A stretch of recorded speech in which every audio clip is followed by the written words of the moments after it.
All right, everybody. I am here with a friend of mine and fellow content creator, Apillo, and we are here and we're going to be reviewing the brand new Adventure Time show, spin-off slash sequel show, Fionna and Cake. There is a lot that we have to say about it, me and Apillo. We're both longtime Adventure Time fans, so why don't you introduce yourself, Apillo? Yeah, so I'm assuming people who watch your channel should probably know me. I'm a pillow. I am a smaller lefty streamer. I do a couple of debates, do some goofs, do some gaffs, and you can find me at just a pillow on YouTube with a space between A and pillow. Been watching Adventure Time since I think the show came out when I was 4 years old, going on 5. I've loved it ever since, and I mean, I'm sitting here now, 18 years old, getting ready to, I guess, review a new series with you. So, yeah. Yeah, it's crazy. It's one of those shows that kind of grows up with you. You know, like you grow up with it and it grows up with you, and you almost don't notice it at the time because it feels like I didn't notice it until like we did our big rewatch, and especially in the early seasons, like how different it is to like the later seasons that I'd become accustomed to, and how like steady the sort of switch the show did to a more serialized format away from the episodic format. How like it's a lot more stark when you watch a back-to-back like filler cutout binge list like we did the last like 5 days, and God, it really is some insanely good storytelling for a kids show. And I know it's not like entirely for kids. It's obviously always had very broad adult appeal, mostly because of how deep the storytelling is and how like dark the subject matter could be. But one of the things that I feel, and I think you'll agree, has always kind of weighed the show back, despite our mutual love of it, is the fact that it was a show that had to appeal to kids. This is where I'm going to drop a big spoiler warning, because we're just going to be like freely throwing out spoilers about the new Fionna and Cake show at this point. So, the new show gets announced, and one of the biggest headlines that goes along with it is that it's going to be age ratinged up. That it's going to go from the normal TV PG rating that the show has had since, I guess since it started, up to TV 14, which is like akin to, I guess, South Park or Family Guy or whatever, right? Yeah.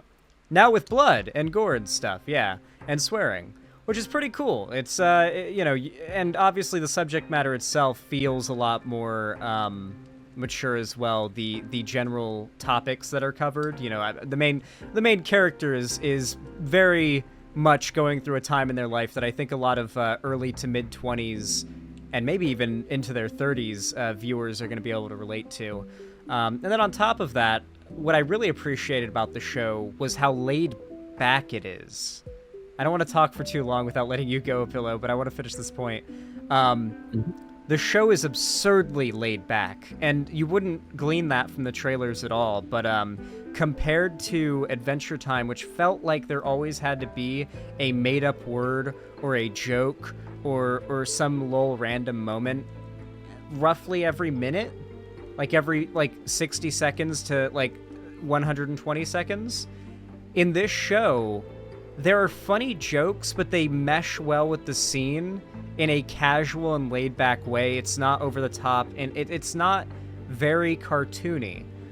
It feels like the world of Adventure Time, but it feels like we're seeing it through the lens of, well, here's a big spoiler, adult Finn. I'll let you go, Pillow. I mean, definitely on the aspect of the show feeling more laid back.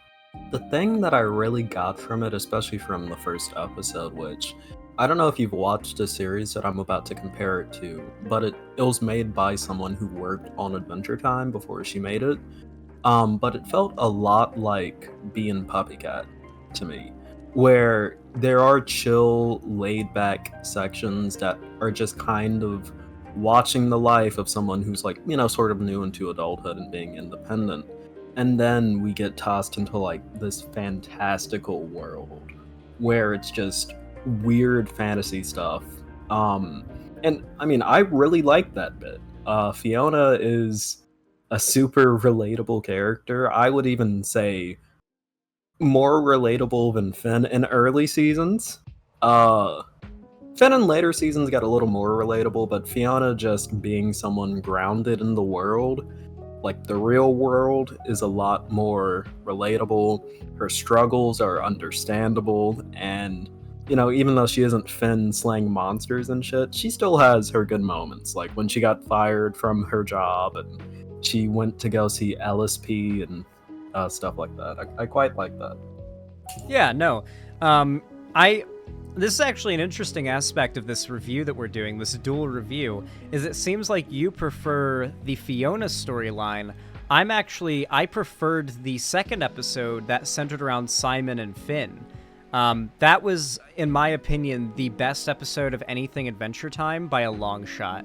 I think that beats Obsidian. I think it beats Everything Stays. I think it beats I Remember You and Simon and Marcy. That second episode was, I think, peak Adventure Time by a lot.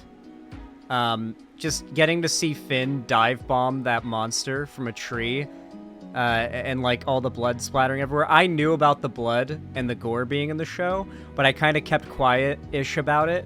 Like, especially with my other friend group. I watched it the day after with Ethan and my other friend group, and I didn't tell them about the gore or anything. And so when it happened, I was like, I'm excited to see their reactions to this. And they were like, wait, what? I was like, yes. I was like laughing my ass off at their reaction. And they were all like, holy shit, it feels so weird to see like that much blood in Adventure Time. And something Ethan pointed out was that it's consistent artistically. Because we have seen blood, or like a fair amount of blood in Adventure Time before, and it was the demon blood that Joshua stole from Keoth, and it looks roughly the same, just not like demonically glowing, right? And so I thought that was cool. They kept it like artistically the same, and I think you also see it when Marceline's mom is dying in Obsidian. Yeah. I'm not even gonna lie. In the second episode, seeing the blood, it was kind of jarring to me. Because I mean, I knew that there was gonna be blood, but I was just shocked that it was like so much. I thought it was gonna be like, someone gets a cut in their arm, which a character does. You don't need to worry about spoilers. Just say it. Simon gets his arm gashed open and it's gushing blood. Yeah. That bit really shocked me. I'm glad that they aren't pulling their punches though. I always felt like Adventure Time would have been a series that benefited from being not necessarily on Adult Swim. I think Cartoon Network was the perfect network for it. It's not a regular show situation, but I feel like Adventure Time really would have benefited from being created in a society. But no, like if our society was a little bit more accepting of like, I guess you could say like light cursing in kids media and like blood in kids media, I feel like Adventure Time really would have flourished more than it already did. And a lot of that I wish could have happened in the main series seems to be happening in Fionna and Cake. Yeah. And like I really do appreciate that they just did this, you know? Like, it feels like a passion project for fans of the show that grew up with it.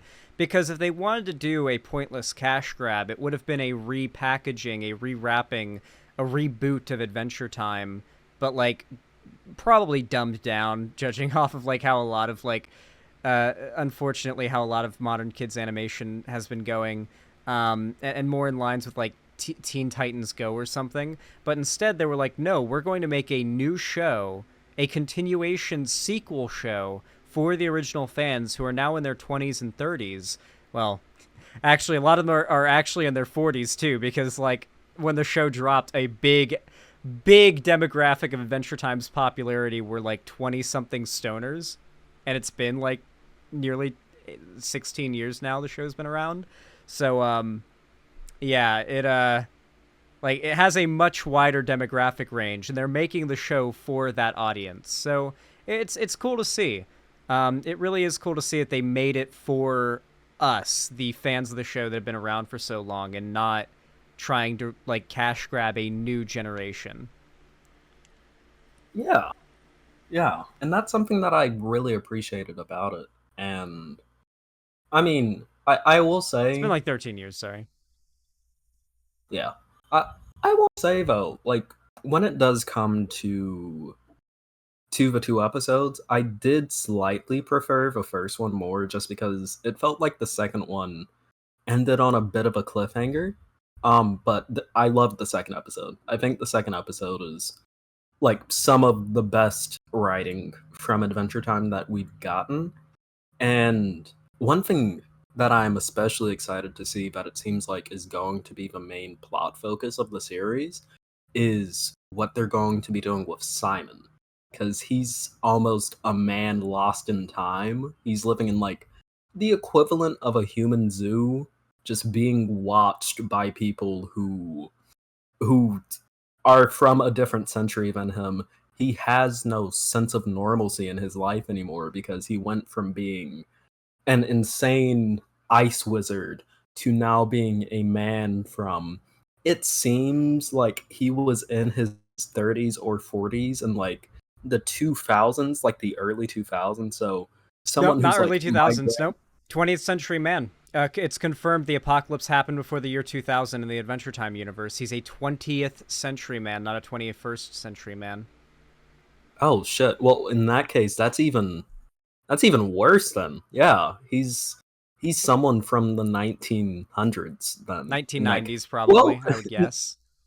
yeah, yeah, 1990s was middle-aged in the 1990s, I would say. Most likely middle-aged.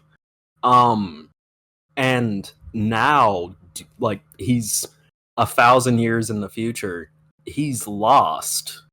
Like even if he isn't insane as the Ice King anymore, just due to the way that he grew up and he was used to living, he's functionally insane. He's a fossil. He's a walking fossil. And he's clearly trying to get back to some sense of what he knew and what he loved, including the woman that he loved. And I'm just really interested to see the way that they're going to deal with Simon as a person going forward. Yeah, for sure. I think his story is going to be the most compelling, and I don't feel like it's going to end very happily. I honestly don't think the ending of this show, if it's going to be a one season, one shot type thing, is going to be that happy of an ending. Um, I think, I guess we could kind of move into a little bit of theory crafting here. I think what they're setting up is that Fionna and Cake aren't real.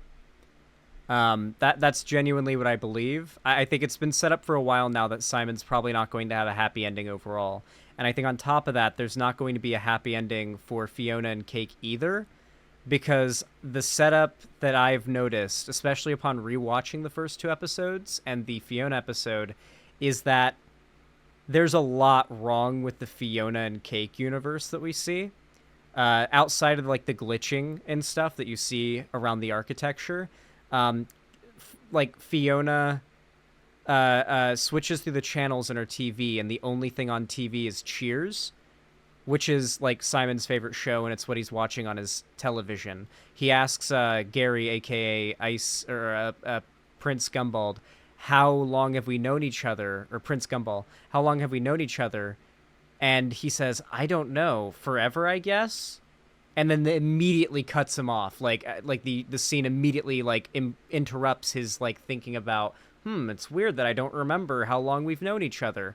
And the fact that like they came out of Simon's head at the end of the second episode, I think they've been manifested into reality in sort of like a WandaVision, Wanda recreating Vision kind of way, but they're not actually real.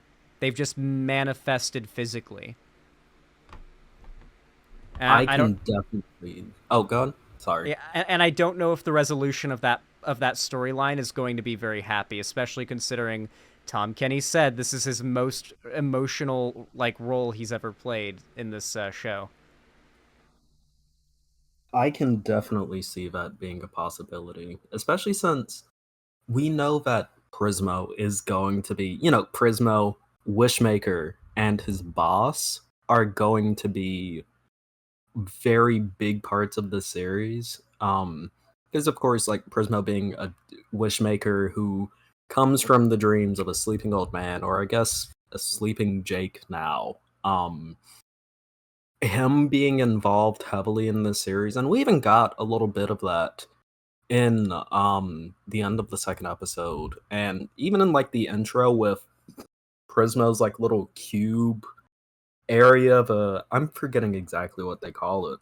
But I wouldn't be shocked, like you said, if what it seems is that Fionna and Cake aren't real, they're just manifestations of what Ice King is thinking, and due to who knows, say like let's say the last wish that Betty made, which was when she turned into Golb, and it was, oh, I just want the power to make sure that Simon's safe. If part of that is like making sure that Simon is mentally safe, and due to that fact, he's magically manifesting out characters who he can relate to from around his time, or at least a time similar to that he would be able to relate to, that would be a really interesting angle to take the series, I would say.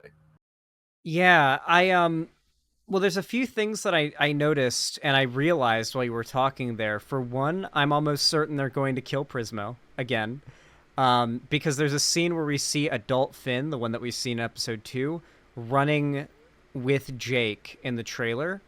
And what I think is going to happen is they're going to wake up the sleeping Jake that's currently keeping Prismo alive. And that's the Jake we see in the trailer. And that's why we see in the trailer Finn and Jake running together. I don't think that was a dream sequence. I think that's the time room Jake, and that they're going to wake him up, but that's going to end up killing Prismo, which is probably going to be for the best, considering that pink button that started blinking at the end of episode 2. That's the maid color. That's the button Shit. for someone or something needs to be erased from reality. I didn't even realize that. Yeah. And on top of that, there's a couple of other cool details I noticed. Simon and Fiona's. Something I noticed about this is you can start this show with either episode 1 or 2 as the first episode you start. Either one can be the pilot episode, is what I found really interesting, because they're polar opposites of the same story. If you pay really attention to Fiona's day in episode 1, all the events that happen, the people she interacts with, and how it goes are mirrored directly in Simon's day. When Fionna passes the guys in the yellow suits in the street, you can hear them, and the conversation they're having is the same as the 3 banana guards that Simon walks past. The 2 mushroom fairies that fly in his face and throw leaves at him are the skaters that Fionna brushes away. When he calls Simon or when he calls Marcy and PB while they're getting tattoos, that mirrors when Fionna was talking to Gary and Marshall Lee in the real world. And every moment where Cake saw ice and was attracted to it as a portal out of Simon's head was a moment where someone in Simon's life brought up Fionna and Cake. And the final moment where Cake came through Simon's head was when he was doing the Golb ritual and the evil Choose Goose said, "You belong in the garbage with Fionna and Cake." The last words Simon heard before the ritual fucked up were Fionna and Cake, and then Fionna jumped out of his head. Oh, I really like how deep they've gone into detail with the writing of this show. that is. Oh, that is true. Yep. Wow. Simon and Fionna are in opposite are in the same position, but are having opposite existential crises. Yeah, where Simon just wants everything to be normal and Fiona wants everything to be, I Magical. mean, a little, yeah. Wow. That's, I didn't even realize that they were parallel. That is crazy, actually. That Yeah. is great writing. Shit. So Hmm. seeing these worlds come together has had like a lot of good setup. Like we are actively invested in Fionna getting to like have her dream of a magical reality. The one that like if you've watched the show since the start, you could almost argue she's destined for her to have that met, right? And you're longing for Simon to succeed in bringing back Betty because he may feel out of place in this world, but truly if he had Betty back, he would probably be fine. Um Yeah, with Betty and Marceline in this world, he would be okay with it. But the the just being alone and Marceline, that's an interesting dynamic. You would think Marceline would just be doting over Simon, right? Especially considering he's mortal. He's gonna die like by her standards soon. You know, like he's going gray, he's got wrinkles, and he was already old when he found the crown. Um, so you would think she would just be very much doting over him and trying to get as much time with him as possible, but she's so caught up in being happy with PB that she's not even thinking about what Simon might be going through. It hasn't even crossed her mind, and it's kind of sad when you think about it because it's this is almost a sadder position for Simon to be in than when he was Ice King.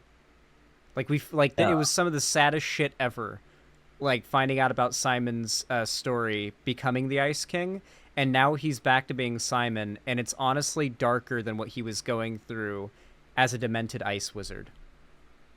yeah. Because at least when he was, yeah, at least when he was Ice King, I mean, Simon knew something was going on. We saw that in, I think it was Broke His Crown. Like, he knew of the existence of the Ice Crown. He was still somewhat sane in the realm of the Ice Crown, but, outwardly, he was one of the most normal people in OO, in that, I mean, he was a magical crazy wizard. A lot of people were magical crazy wizards in OO. But yeah, he's just a normal person now, a very human person. Arguably more human than Finn is, because Finn, I mean, he's Finn the human, but Finn is this magical, well, not magical, but he's this magnificent adventurer No, he's who, magic. He's literally reincarnation of like a cosmic force of good. that is So true, but Butterfly and Shoko, and so Finn isn't even fully human himself. he's human, Simon's but he's a hello. special human. Simon is the only normal human like us in OO. Yeah. Finn is just a guy. I mean, not Finn. Simon is just a guy. If anything, he has to be extremely alone too. And another thing that I saw, at least in terms of what Simon was saying, uh, his relationship with the Ice King as a person separate from him, from what it kind of seems like to me, is that Simon, while he rejects the Ice King, he also has some level of longing for being the Ice King again, because at least when he was the Ice King, he didn't have to worry about things making sense because he was insane. Yeah, and on top of that, the sad irony is people kind of like the Ice King now. Like all of a Yeah, sudden everyone likes Fionna and Cake. And honestly, if he was still Ice King Simon would probably be a lot happier and less lonely. Like he might be getting regular like big book signings for his Fionna and Cake books and fans and fangirls and shit like that, but he's Simon now, and it's sad because now's a better time than ever for him to be Ice King. because it's almost like he's at the end of, not the end of history, but he's, I mean, U is at a time of peace. There's nothing major that is negative going on. And like you said, Ice King was, towards the end of the Adventure Time series, he was well liked. I mean, he became a main character in a lot of the episodes. He was a main character in the He's Elemental. semi-reformed, as Jake said. Yeah, yeah, semi-reformed. Like he was doing better. And for him to now be stripped of that and to be tossed into a place where he isn't that person anymore and he hates who that person was, but at the same time that life was easier in a way. Even if he was lonely, he was too insane to really care about the fact that he was lonely. He had a longing for a princess, and that was due to his separation from Betty that he couldn't necessarily fill. But I mean, he had his penguins, he had goons.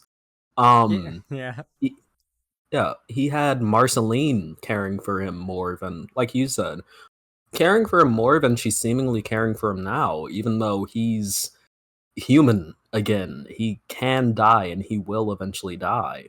Um, he's more alone than he ever was when he was living alone in an ice kingdom where his only companions were penguins. yeah. And it's gonna be interesting. Like, I feel as though we're being slowly boiled. I think they're boiling the frog with us on the where this show is going to end up when it reaches its sort of final presentation. Um, like for example, the first episode felt like a normal episode of Adventure Time, like it could have aired on Cartoon Network outside of like Fiona pantsing herself and her saying "damn it" and the "fuck 'em up girl" joke. But it was like puck 'em up girl. That wouldn't have flown on Cartoon Network though, because like you're supposed to Yeah, read that as "fuck 'em up." Like besides that, it was like okay, yeah, they're not really pushing it that hard when you watch episode 1, and then you watch episode 2, and the episode, like, besides Finn saying, "I used to bust your balls, Simon," which was hilarious. My Ethan and my other friend group busted out laughing when Finn said that. They were like, "It is wild to hear Finn saying bust your balls."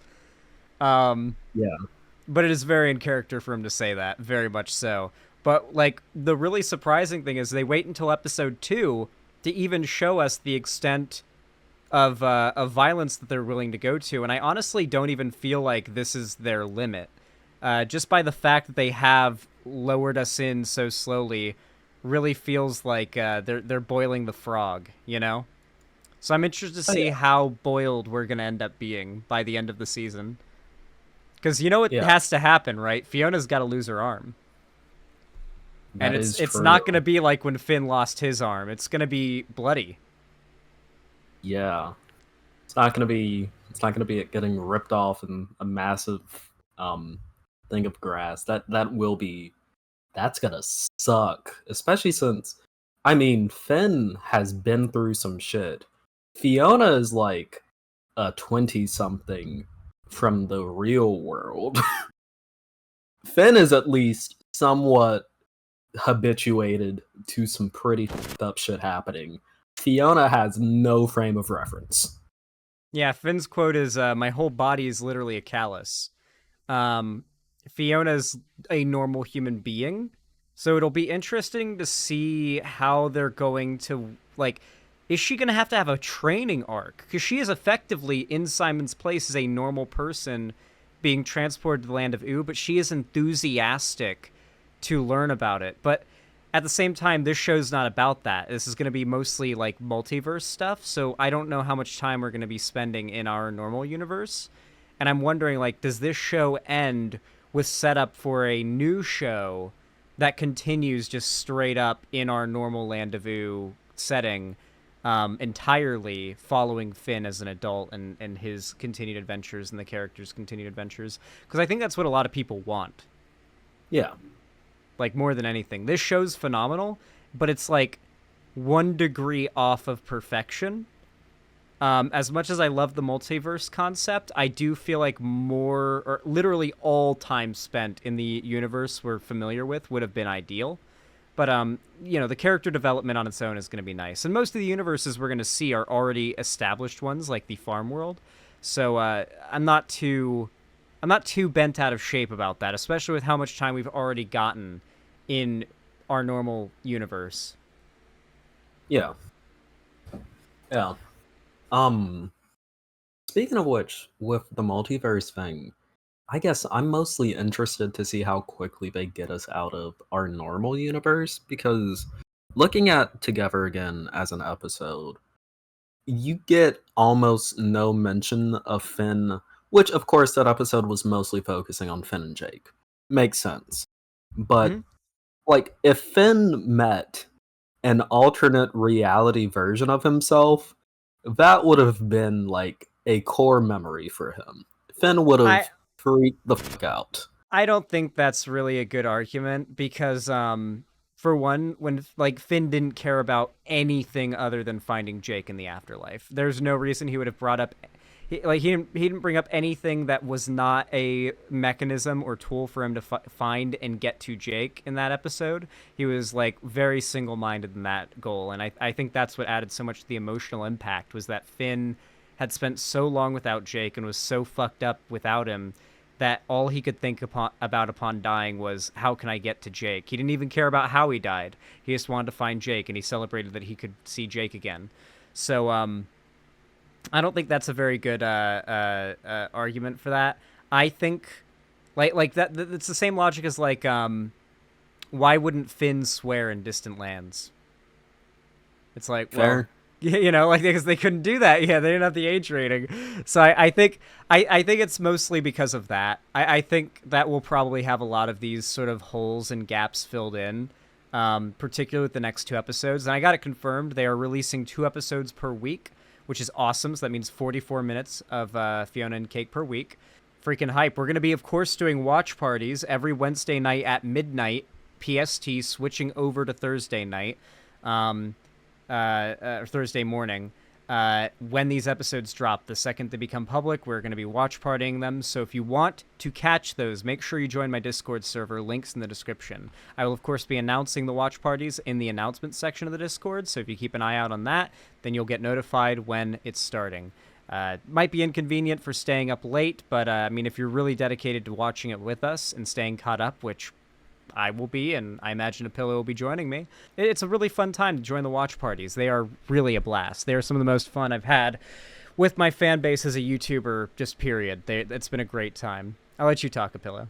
Oh, are we wrapping up the segment? I'm assuming. No. I'm just going to let you talk while I go get a water. I feel like I've talked for All too right. long. I'll still be able to hear you. All right, sounds good. Um, yeah, no, but I I thoroughly enjoyed what little bit of Fiona and Cake we've seen so far, and quickly, everyone, while Zan is gone, I know he can still hear me. If you can afford it, drop him a little bit of a donation. Goes a long way, people. Drop him a little bit of a donation, maybe even a lot of it. Be an Oiler if you can afford it. But going back to speaking on Fiona and Cake, it's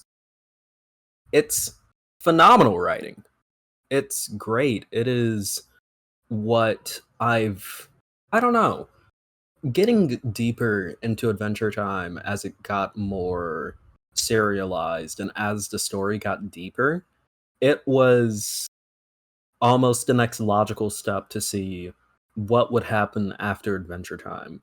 The ending of Adventure Time is a good ending, in that it wrapped up the story of Adventure Time in a good way, but also in the fact that they left open a lot of avenues for the world to be revisited, especially with Simon. Like, yeah, if they didn't get a second series, you could assume, oh, Simon lived a life, he was happy, he was surrounded by loved ones, and he eventually passed away.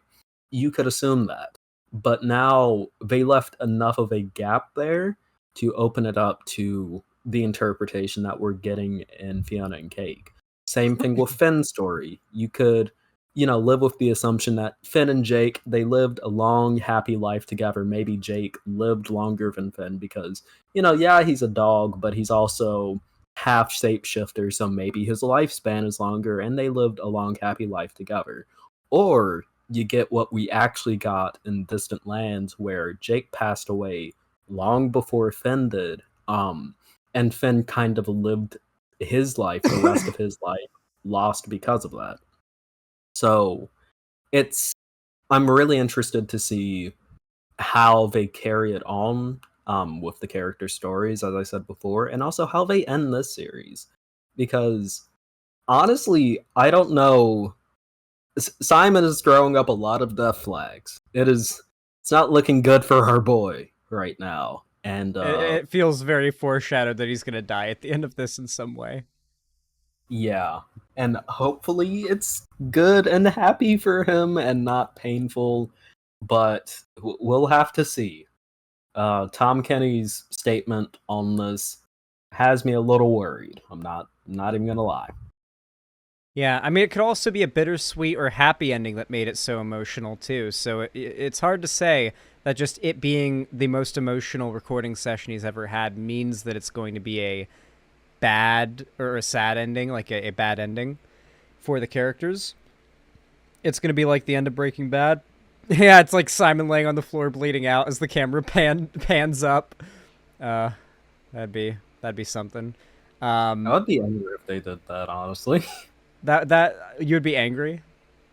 Yeah, unless it was like earned. Simon hooks up an auto LMG like set up in the trunk of his car and pulls up on Golb and just is just like ding ding boing, just machine guns Golb down. Yeah, it would be funny, but I don't know. I feel like a proper ending to Simon would be. Actually, no, I can't even say that. It's been written already. We'll have to see what happens. Uh, but I am hoping that his ending is not horrible. He's already been through a lot. Let's give the guy a good send off. If this is his send off. Yeah, yeah, and I mean, I'm not opposed to a happy ending by any means, but I almost feel like with the age rating upping, they're going to take full advantage of that by going as hard on the sad aspect as they possibly can. They always push the limits of how much you are allowed to make children cry with Adventure Time, I think, and now they don't have to worry about how much you're allowed to make children cry. You just have to worry about how much you can make adults cry, like as a goal, right? And so that's what they're doing. It's honestly probably a goal for them to make it as sad as possible, or at least an episode of it as sad as they can. So I'm expecting some serious emotional shit as we get into it, and I think it's gonna hit long time like Adventure Time fans really hard because these characters are practically like childhood friends to a lot of the fans that grew up with the show. So it's gonna be pretty hard hitting for long term fans. Yeah. I mean, honestly, the thing that I'm just worried about is they already pulled out a Rebecca Sugar song in episode 2. If we get to episode 10 and they pull out another one, I'm sounding the alarm bells. That's a little worrying.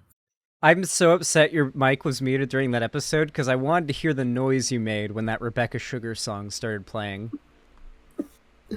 It was it was a little cry of a little, not a weep.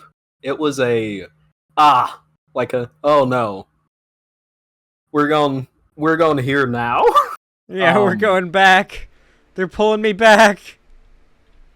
Yeah.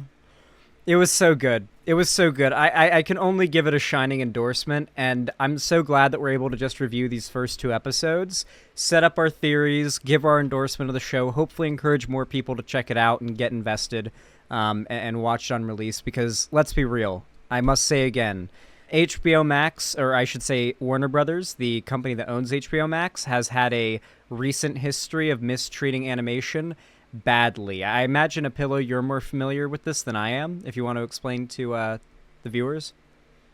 Yeah. So a fucker called David Zaslav, who is also currently being lampooned due to the Writers Guild strike. He comes into power and he donks up the entire place. Uh, I used donk. I wasn't even thinking it from like an Adventure Well, Time the standpoint. I funny thing used as that. well is that in the Adventure Time universe in this show, they still talk like that. They say glob, but then we have Queenie in the Adventure Time like normal universe say Jesus in response to Fionna pantsing herself in the street.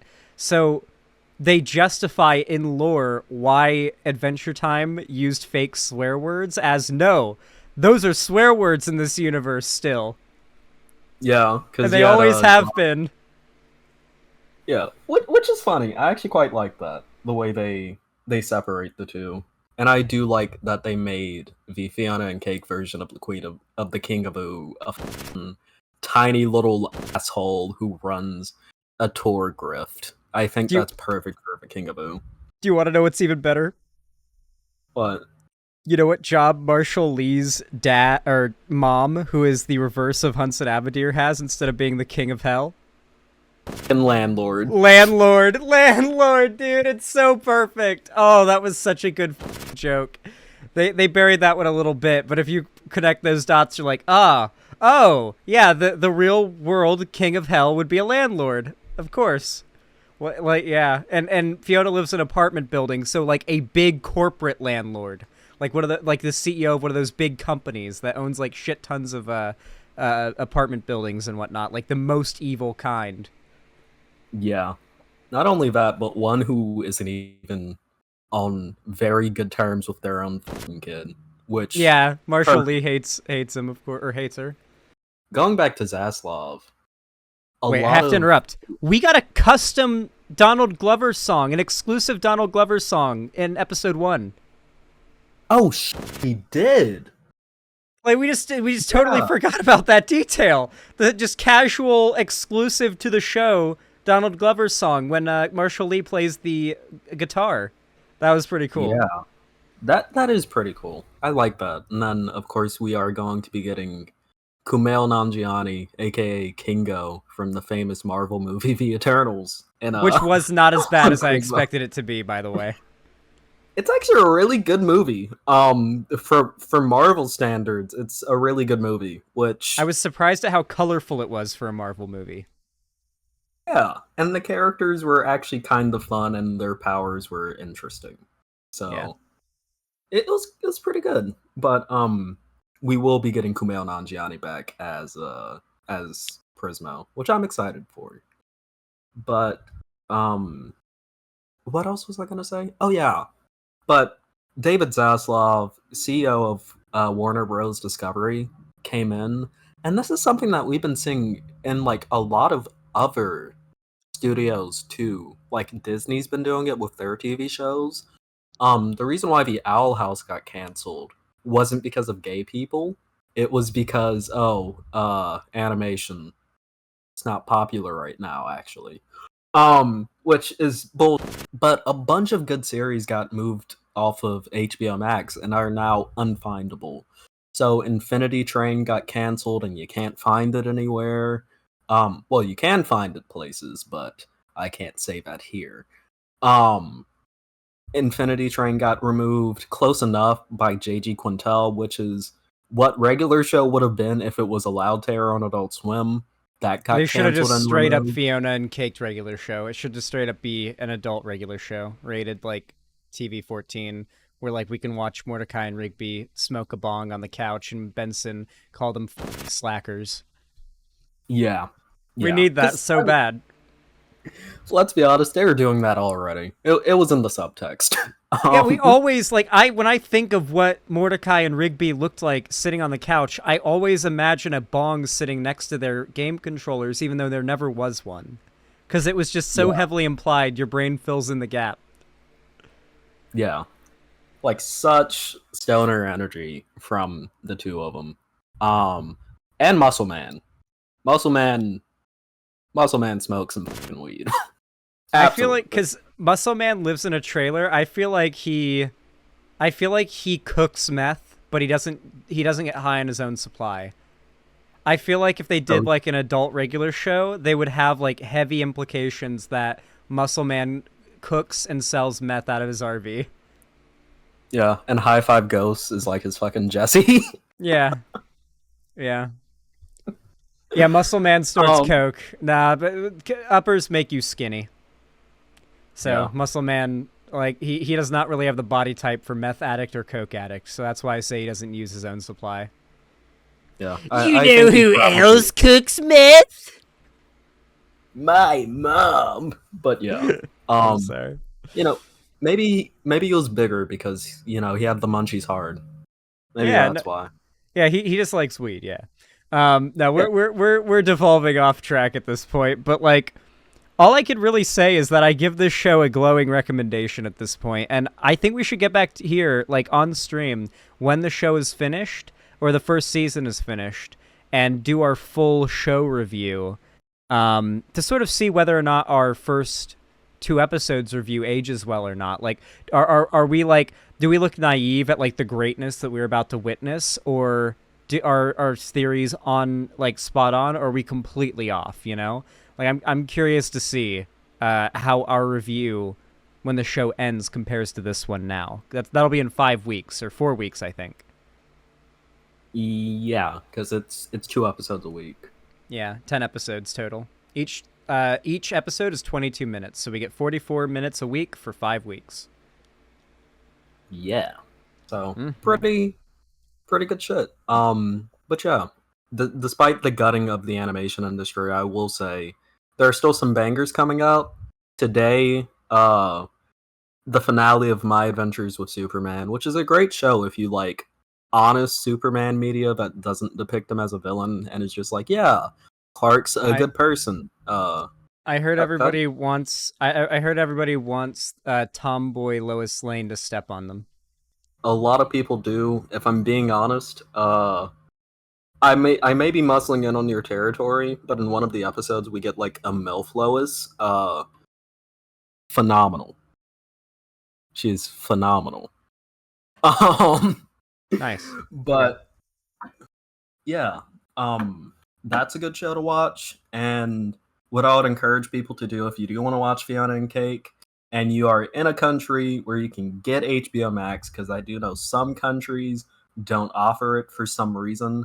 But if you can get HBO Max, please watch it on HBO Max. It is the way You're that you tell the studios, yeah, we actually want more of this. Yeah, like I really do recommend as well if you just watch the show in the watch parties with me, for the sake of the show's success, if you have HBO Max, turn the show on and let it run through the two episodes while you're like away, or if you want to rewatch it, you can. But I'm assuming that you probably wouldn't want to rewatch it immediately after. But give the episode that view on HBO Max's database so that Warner Brothers knows this show is a financially viable investment. I also want to mention the animation in the show is better than it has ever been, by a lot. Like the background details, the character animations, the frame rate, the shading, the lighting, the color palette, everything is prettier and better animated than it ever has been. The budget is clearly higher than it's ever been. HBO is going to want that justified, you know, and we want future seasons to be higher budget, as they go, assuming there's going to be future seasons. So show support for this show. This is Adventure Time is one of those cult classic shows that is popular with a generation, multiple generations, but primarily Gen Z, the like 18 to 28-year-old demographic right now, I would say. Like Gen Z and young Gen X. And that demographic needs to support it for that cult classic to continue being able to tell the stories that it's always had the potential to tell, but it now has the resources to. Yeah. And I guess off of that too, financially support the show. Also, once again, make sure to drop a donation to Zan if y'all can afford it. As always, Oil maybe put some money in his pocket so that he can financially support Adventure Time, or like the stream. Like the stream goes a long way to help. Yeah. So I mean, I'm pretty much all out of thoughts until the next 2 episodes next week. Do you have any more thoughts potentially? I I've said all I have to say right now. I'm sure later on I'll think of other things I wanted to add, but honestly, I'll save them up and write them down for our final end of series review. Sounds good to me. Alrighty. Thank you for watching.